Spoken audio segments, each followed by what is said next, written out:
எல்லாரும் நல்லா இருக்கீங்களா? இன்றைக்கான பதிவு, நேர் வழியில் அடைய முடியாததை ஒரு நாளும் தவறான வழியில் அடைந்து விட முடியாது. இது காத்தே அவர்களுடைய பொன்மொழிகளுங்க. எப்படிங்க நேர் வழியில் அடைய முடியாத நம்ம தவறான வழியில் அடைய முடியுமா? முடிந்தாலும் அது நிலைத்து இருக்காது, பார்த்துக்கோங்க.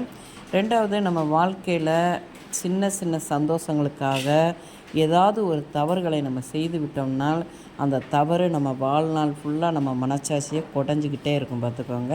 அதனால் எந்த தவறான வழியும் நம்ம தேர்ந்தெடுத்துடக்கூடாது.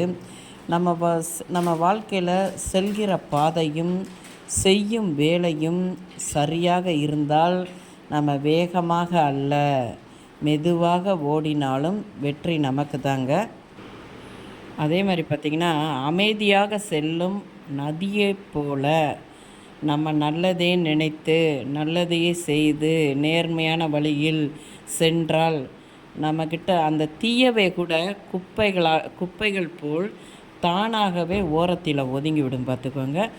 எப்பையும் நேர்மையான வழியில் நம்ம ஒவ்வொன்றையும் தேர்ந்தெடுக்கணும். ஏன்னா அதுதான் நம்மளுடைய மனசுக்கு நிம்மதியை கொடுக்கும். இந்த பதிவு உங்களுக்கு பிடிச்சிருந்தால்